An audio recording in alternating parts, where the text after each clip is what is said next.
Hello, everyone, and namaskar. So, today's podcast is a continuation of the reading of the book titled Baba Unparalleled 102 Stories. Story number 44. I massaged Baba's hands during one of the reporting sessions in Lake Gardens. He was in pain after beating Dadas for a long time. So I asked him, "Why do you do it if it brings you pain?" "I have to do it for their progress," Baba said. Then, Baba imitated how a few Dadas would sleep or sway their bodies during sadhana. Baba made fun of Dadas sometimes, but never Didis. Even though some Didis fell asleep when doing sadhana too. Then Baba said, "People think it's okay to sleep during sadhana. But I disagree. Sadhana means sangrama, struggle. When you sleep, you surrender to sleep. That is not sadhana. It's a bad habit. When you meditate, the mind wants to go to many different places, but you're fighting against that impulse." Didis and Dadas looked at each other, wondering who among us slept during sadhana. Ananda Marga is the perfect sadhana, and more people are learning Ananda Marga sadhana. Baba continued as he looked at all of us in the room. The practice of sadhana is the most significant aspect of life. So when you sit for sadhana, don't think about anything else. Let this universe disappear. Do not compromise sadhana time. Story number 45. One night while I massaged Baba's feet, he asked me, "Shamitananda, do you love me more or do I love you more?" "Obviously you love me more, Baba." "No, that is not correct," Baba replied. I smiled and thought, "Okay, whatever you say, my lord." I massaged him for 2 hours. He asked me the same question 5 or 6 times during that time. Every time I said, "Baba, you love me more than I love you, because I do not know how to love." And every time, Baba replied, "No, that is incorrect."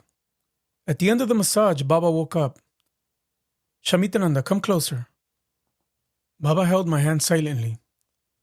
Then he asked me to come even closer. I had difficulty looking at Baba's eyes so closely. It's hard. Baba grabbed my head and asked, "Do you love me more or do I love you more?"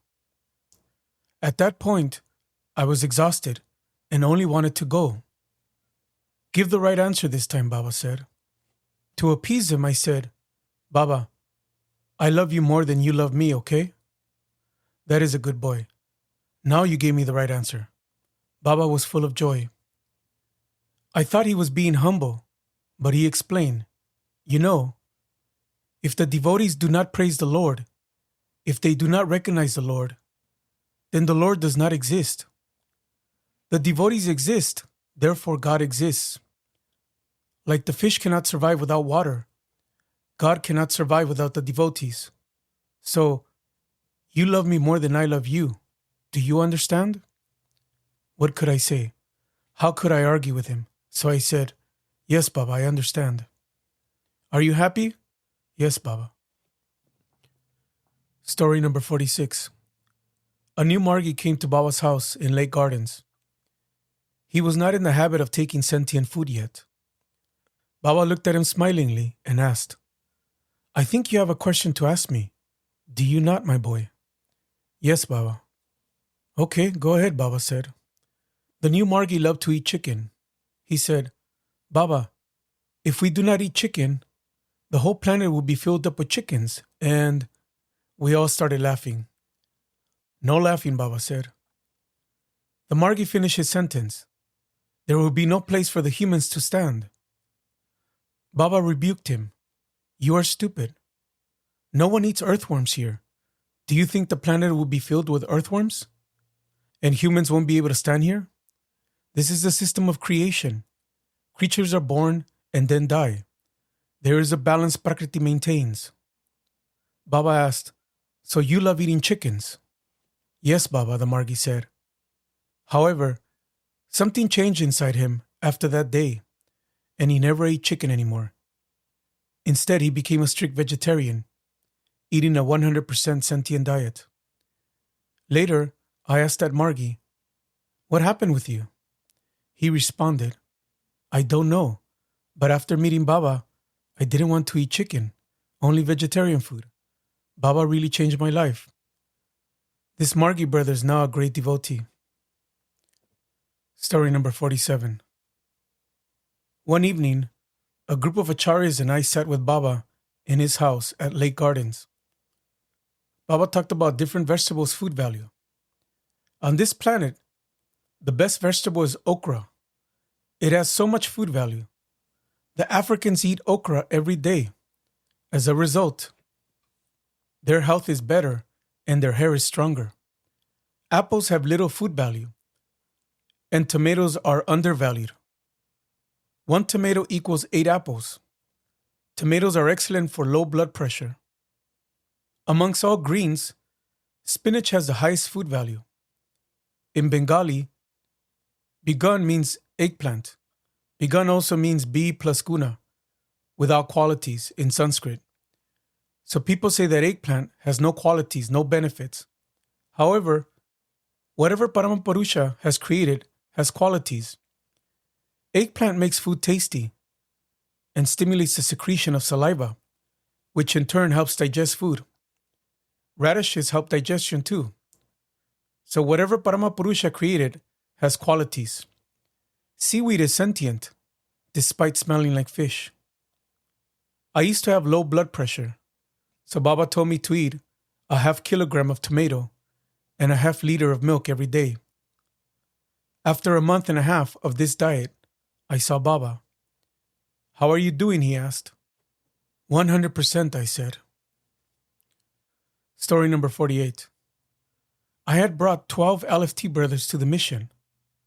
However, when I was transferred to another department, Dada S became in charge of all those LFTs. One morning, Dada S, my close friend, hurt me during an argument concerning one of those LFT brothers. I had sent the brother to collect a donation without informing Dada S. When he found out, he became furious. "You don't have the right to give orders to him. He's my LFT now." He yelled at me. I felt terrible and cried. I felt sad all day. That afternoon, I massaged Baba. Although I was still feeling hurt, I did not say anything. I left a teardrop on Baba's foot without noticing. Baba awoke. "Shamitananda, are you crying?" "No, Baba, I'm not crying." "Come close to me," Baba said. I went near Baba's face, and he wiped my tears. Then he asked me what had happened. I didn't want to say anything. Baba said, "I know somebody hurt you, but you know what? He was wrong. So one day he will apologize." Baba continued, "I'm going to teach you something important, Shamitananda. People fear pain. However, pain is not the curse of Paramapurusha, but the blessing of Paramapurusha. Through pain, humans learn everything. Through pleasure, they forget.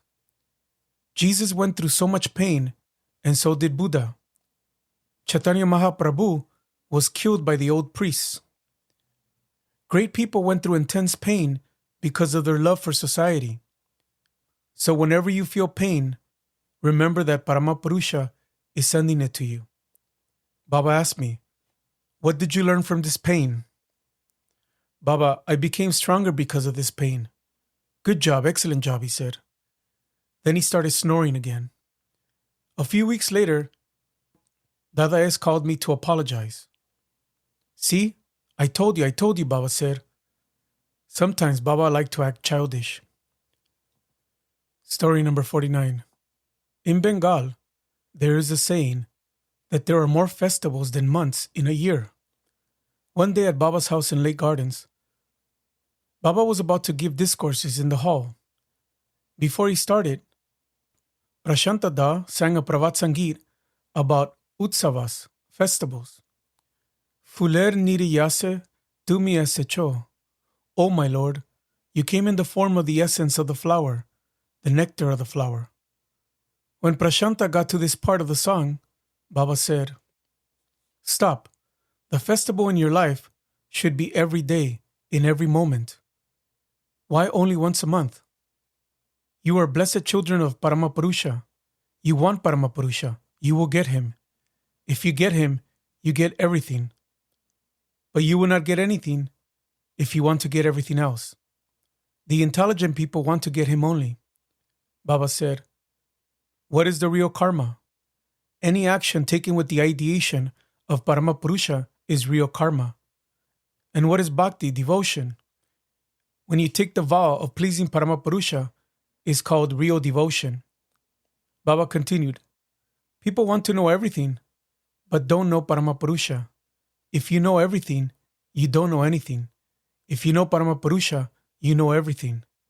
To know Paramapurusha is real knowledge.